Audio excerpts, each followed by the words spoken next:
Hi hello welcome back to Deeksha Rakshith Kannada ಲಾಗ್ಸ್ಗೆ. ಇವತ್ತಿನ topic ಬಂದುಬಿಟ್ಟು ಹೇರ್ ಫಾಲ್ ಸಮಸ್ಯೆಗೆ ಪರಿಹಾರ ಏನು.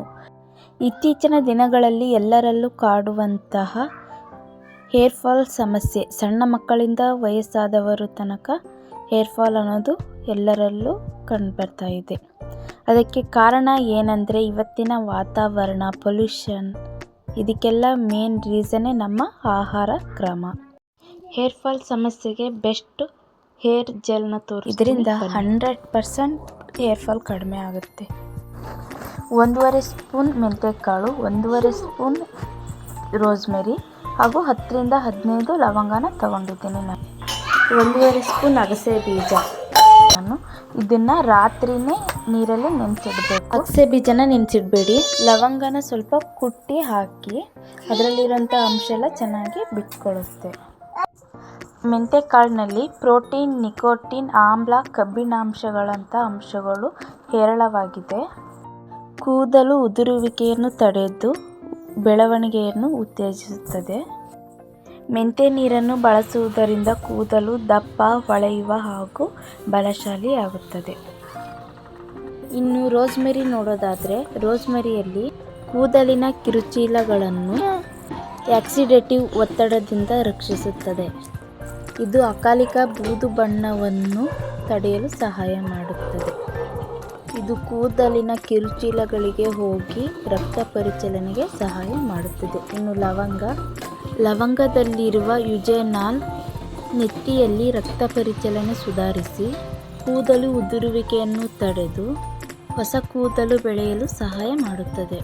ಇದರಲ್ಲಿ ವಿಟಮಿನ್ ಎ, ವಿಟಮಿನ್ ಸಿ, ಕಬ್ಬಿಣ ಮತ್ತು ಪೊಟ್ಯಾಷಿಯಂ ಹೇರಳವಾಗಿರೋದ್ರಿಂದ ಕೂದಲನ್ನು ಪೋಷಣೆ ಮಾಡುತ್ತದೆ. ಇನ್ನು ಅಗಸೆ ಬೀಜದಲ್ಲಿ ಒಮೆಗಾ 3 ಕೊಬ್ಬಿನಾಮ್ಲಗಳು, ವಿಟಮಿನ್ ಇ ಮತ್ತು ಲಿಗ್ನಾನ್ಗಳಿಂದ ಸಮೃದ್ಧವಾಗಿದ್ದು ಇದು ಕೂದಲಿನ ಬೆಳವಣಿಗೆಗೆ ತುಂಬ ಸಹಾಯವಾಗುತ್ತದೆ ಹಾಗೂ ಕೂದಲನ್ನು ಉದುರುವಿಕೆಯಿಂದ ತಡೆಗಟ್ಟುತ್ತದೆ. ಇದು ಕೂದಲಿನ ಬುಡವನ್ನು ಹೈಡ್ರೇಟ್ ಮಾಡುತ್ತದೆ ಹಾಗೂ ಹೊಳಪನ್ನು ನೀಡುತ್ತದೆ. ಇವೆಲ್ಲವೂ ಕೂದಲಿನ ಬೆಳವಣಿಗೆಗೆ ತುಂಬ ಹೆಚ್ಚು ಪ್ರಾಮುಖ್ಯತೆಯನ್ನು ನೀಡುತ್ತದೆ ಹಾಗೂ ತಲೆಯಲ್ಲಿರುವಂತಹ ಹೊಟ್ಟಿನ ಸಮಸ್ಯೆಯನ್ನು ನಿಯಂತ್ರಣ ಮಾಡುತ್ತದೆ. ಕೂದಲು ಉದುರೋದ್ರಿಂದ ಹಿಡಿದು ಹೊಸ ಹೇರ್ ಗ್ರೋತ್ ಆಗೋವರೆಗೂ ತುಂಬ ಚೆನ್ನಾಗಿ ಸಹಾಯಕವಾಗಿದೆ. ಮೊದಲು ಮೆಂತ್ಯ, ರೋಸ್ಮೆರಿ, ಲವಂಗನ ಚೆನ್ನಾಗಿ ಕುದಿಸ್ಕೋಬೇಕು. ಒಂದು 15 ನಿಮಿಷ ಚೆನ್ನಾಗಿ ಕುದಿಸಿದಾದ ನಂತರ ಅಗಸೆ ಬೀಜನ ಹಾಕಿ ಚೆನ್ನಾಗಿ ಅದನ್ನು ಒಂದು 10 ನಿಮಿಷ ಚೆನ್ನಾಗಿ ಕುದಿಸ್ಕೋಬೇಕು. ಕುದೀತಾ ನೊರೆ ಬಿಡೋದಕ್ಕೆ ಶುರುವಾಗುತ್ತೆ. ಚೆನ್ನಾಗಿ ನೊರೆ ಬಿಟ್ಟಾದಮೇಲೆ ಸ್ವಲ್ಪ ಅಂಟಂಡು ಥರ ಫೀಲ್ ಆಗುತ್ತೆ. ಆವಾಗ ಇದು ಚೆನ್ನಾಗಿ ಅದರಲ್ಲಿರೋ ಅಂಶ ಎಲ್ಲ ಚೆನ್ನಾಗಿ ಬಿಟ್ಕೊಂಡಿದೆ ಅಂತ ಅರ್ಥ. ಇದನ್ನು ಜೆಲ್ ರೂಪದಲ್ಲಿ ಬಳಸಬೇಕು. ಇವಾಗ ಚೆನ್ನಾಗಿ ಕುದ್ದಾದ ನಂತರ ನಾನು ಒಂದು ಸ್ಪ್ರೇ ಬಾಟ್ಲಿಗೆ ಇವಾಗ ಹಾಕ್ಕೊಳ್ತಿದ್ದೀನಿ.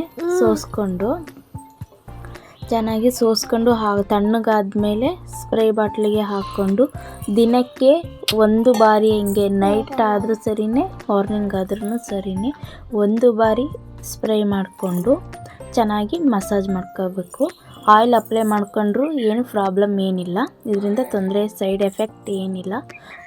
ಒಂದಿನ ಬಿಟ್ಟು ಒಂದಿನ ಬೇಕಾದರೂ ನೀವು ಹಚ್ಕೋಬಹುದು. ಇಲ್ಲಾಂದರೆ ಡೈಲಿ ರಾತ್ರಿ ಮಲಗೋಕ್ಕಿಂತ ಮುಂಚೆನಾದರೂ ಹಚ್ಚಿ ಚೆನ್ನಾಗಿ ಒಂದು 5 ನಿಮಿಷ ಮಸಾಜ್ ಮಾಡಿ ತಲೆಗೆ ಉಪಯೋಗಿಸ್ಕೊಳ್ಳೋದ್ರಿಂದ ಹೇರ್ ಫಾಲ್ಸ್ ನಿಯಂತ್ರಣ ಬರುತ್ತೆ. ಇನ್ನು ಸಾಕಷ್ಟು ಹೇರ್ ಕೇರ್ ವಿಡಿಯೋಗಳಿಗಾಗಿ ನಮ್ಮ ಚಾನಲ್ನ ಸಬ್ಸ್ಕ್ರೈಬ್ ಮಾಡ್ಕೊಳ್ಳಿ. Thank you for watching.